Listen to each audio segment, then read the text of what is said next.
Hello, what's up? In this tutorial I'll show you the very simple steps that I add to photos after doing skin retouching. Remember, I have a number of tutorials about doing skin retouching, about how to do it from the very start to the very end and all that. But what happens after you have done skin retouching? What should you look out for after doing skin retouching to your images? And what should you add to your photos after you have done skin retouching and you feel like that is you have nailed the skin retouching?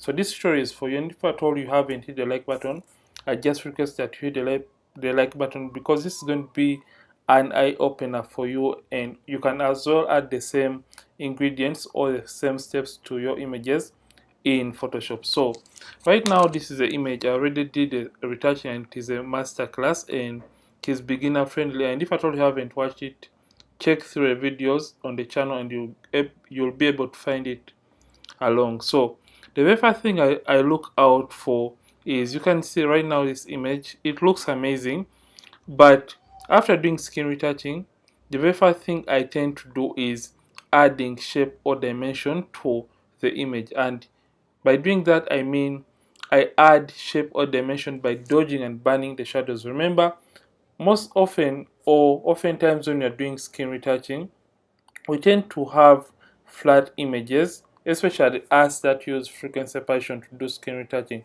So just want to get back and add that nice and beautiful shape or dimension to your photos by dodging and burning the image. Remember, we have two techniques of dodging and burning. I know it is the same technique, but one is a global and the other one is local. So local is the micro dodging and burning, whereby you zoom in and you brighten specific small areas of the image. And for the global, you look at a bigger area where light is falling and you enhance those different light variations depending on how bright or how dark they are, to bring back or make or add shape or dimension to your images. So we are going to be doing the global dodging and burning. So like I said, the image may turn out to look flat after I have done skin retouching on it. So what we have to do, we are just going to come to curves and create a curves adjustment layer. So click in the middle and just brighten up a little bit, not too much but slightly, until it looks a little bit overexposed. And now make sure the white mask is selected. Hit Ctrl Command I on the keyboard and you're going to name this dodge. Remember, we just brighten, so we're going to be painting with this bright effect on bright areas of the image to enhance them or add shape or dimension to those areas. And we're going to come back down here and come to curves, and now click in the middle and drag down to darken the image slightly. Close this, make sure the white layer mask is selected, and we want to hide this effect by hitting Ctrl Command I on the keyboard to hide that effect. Double click right there and I'm going to name that into burn. So we just want to come and get the brush tool. This is going to be a soft round brush, so just come under the brushes and get a brush tool. And now the hardness has to be at 0%, opacity at 100. The flow, we're going to be using a flow of around 10%. Yeah, 10%. Make sure white is on the foreground, and in order to reset, just click on these two small boxes and you have black and white. And in order to get white on top, use X on the keyboard and the brush is going to be white in color. So remember, in Photoshop, black hides and white reveals. So we just want to reveal what was hidden behind this black mask. Remember, we brightened this image and we darkened some areas of the image. So we're going to come using this white brush and click on this black layer mask. So using a white brush, we just want to brighten and darken specific areas of the image. And as I'm doing this, I make sure the image is not over zoomed in like this. I make sure it is on a reasonable zoom. So I think this looks good. So I'm just going to use the open and close brackets on the keyboard to adjust the brush depending on the size I want.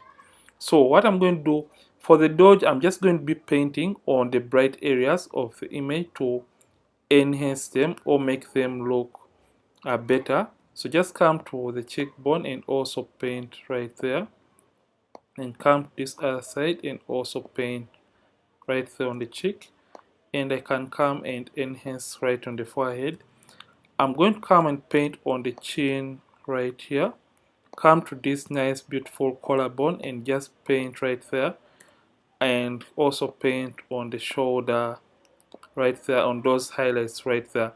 So after doing that, I'm just going to, I could come and look for other bright areas, for example right here on the eye, and just enhance this area or the eyeshadow to make it even pop a little bit more, just like that. So after doing that, I could come and also enhance right here on the top lip and also on the bottom lip to make it also have shape or dimension. So that is for the dodging, and we want to do the same for the burning. So burning is enhancing the shadow areas. So using the same brush, white brush, painting on a black mask, increase on the size because that is a smaller area, and now paint on the dark areas just like that, and come to this other side and also paint on that area. Come to this cheekbone and also paint right there, and this other side, and come to the forehead, and also we are basically trying to sculpt or add shape or dimension to the model's face. So I know this looks a little bit awkward and looks weird, so if at all I'm to turn this on and off, you can see it looks too much and looks really awkward, but it has the shape or dimension. So like I forgot to tell you, if at all you want to eliminate the effect from a given area, just switch your brush to black and you can eliminate or delete the effect using a black brush. So if at all you feel like the effect is too much, you can just come to opacity and simply dial down the effect. I think that looks fine for the burn, before after, and come to also the dodge layer and also drop down the opacity to the one of your preference. So I'm just going to put these two in a group and hit Ctrl Command G on the keyboard to group them, and this is going to be for my dodge and burn. So this is the before after, and when you feel like it is too much for your liking, you can come and also drop down the overall opacity for your dodging and burning. So before after. Now the shape has that nice and before dimension. So next thing I tend to do is coming to the eyes right here. So what I want to do, I'm going to create a stamp visible layer by hitting Shift Alternate Command E on the keyboard. So these are more like the steps I do after doing skin retouching. After creating this stamp visible layer, I'm just going to come and create a new blank layer right here, and I'm going to zoom into the eyes. And as you can see, we have some kind of veins within the eyes of our model. So I'm just going to come to the brushes, rather on the tools right here, and get my spot healing brush tool. So if at all I want to eliminate these veins the best way possible, remember usually the mode is going to be in normal, but if at all I want to eliminate the dark veins in the white area of the eye, I'm just going to come and choose lighten. So what this does, as you're clicking right here, it eliminates the dark areas. Remember, it only wants the brush to be in a clean environment. So that's why you have selected the mode as lighten, meaning anything dark is going to be eliminated. So what I'm going to do, make sure sample all layers is selected and content aware is also activated right there. And now I'm just going to come and start painting, clicking over those veins to eliminate them. So not every vein has to be eliminated, but we tend to remove those prominent veins from the eyes, just like that. And I think it is doing a good job. So come to the second eye, and also you can see it is just eliminating the dark parts and leaving the bright parts. So just come and eliminate those right there. So I think this looks good for the eyes. And now you can see that we have just eliminated the veins. Let me just before after, and that is a very nice step. So next thing I tend to do after doing skin retouching, so the very first thing was dodging and burning. The second, I look at the eyes and I eliminate those veins. So the next thing I can come and do is enhancing the dark areas or the blacks in the image. And by enhancing those, I mean you be darkening specific areas, for example eyebrows, mascara, and maybe some eyeshadow. If at all it is black in color, you can enhance or darken it even more in Photoshop after doing skin retouching. Remember, as you're pulling up the shadows, we tend to make some black areas gray in the process. So I'm just going to come right here to my adjustments and come to selective color. Remember, we just want to enhance the blacks or the dark areas in the image. So come to the drop down and look for the blacks and simply move this black slider slightly up. 2 looks good.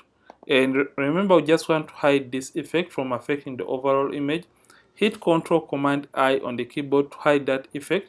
Come to the brushes and get your brush. And this time around, we're just going to be using a very low flow, which is of around 3%. Make sure white is on top or on the foreground. So you just want to reveal what is hidden behind the black mask. So just come and you can come and start enhancing or darkening the eyebrows, or you can even do the same for the lashes, just like that. And this is going to be enhancing those areas and making it look better. So you can see this is just a slight thing, but it has really enhanced. It is very subtle and it is really effective. So, or effective. So if at all you feel like you want to apply it on the hair, you can just come and start painting through the hair if at all the model has hair, and that will get you, or to get the job done. So you can as well come and enhance lipstick or even enhance the eyeshadow to pop even more by simply coming right here down and coming and creating a vibrance and saturation layer and just turning up the saturation slightly and also turning up the vibrance to around 2. You can even take the vibrance up even more to around 9. And now make sure this is selected. Hit Ctrl Command I on the keyboard. This time around, we're just going to be using a flow of around 20%. And using a white brush, come and start painting in the areas you want to enhance. So just come and make the eyeshadow pop just like that. And the more you paint, the more the effect is going to be adding to the image. So just come and enhance that eyeshadow. You can come and also make the lip or the lipstick more pronounced, just like that. Just look at this. Just look at this, before, after, before, after. It is very subtle, but the effect, you see, before, after. And when you feel like you just want to enhance that even more, you can duplicate this here by hitting Ctrl Command J to enhance that effect even more. So let's see what I have just done to this image from the start of this tutorial, and we see if at all we have created a difference from the original and what we have right now. So hold down the alternate and click right here. This is the before, after, before, after, before, after. You can see it is very subtle, but it really makes a difference. Yeah. So basically, those are the very small things I tend to do. And the other thing I may tend to do is zooming in and looking for those blemishes I may have missed out here and there. And finally, after retouching, the best thing is to save a very nice and sharp image. You just don't want to waste our energy or the effort we have been applying trying to retouch the image. So we just want to export the image so it doesn't change in color, and we have a very sharp and crisp image after doing skin retouching and all these other ingredients onto the image. So we're just going to come right here to File, Export, and come to Export As. So just want to embed every effect that we have been able to apply to the image by coming to the format and selecting JPEG, of course. Then image size and scale, I'm going to leave everything, scale 100%. Resample, remember I just want the image to be slightly sharper after retouching it. So just come to Save, Resample by Cubic Sharper. Canvas size, leave it at the default.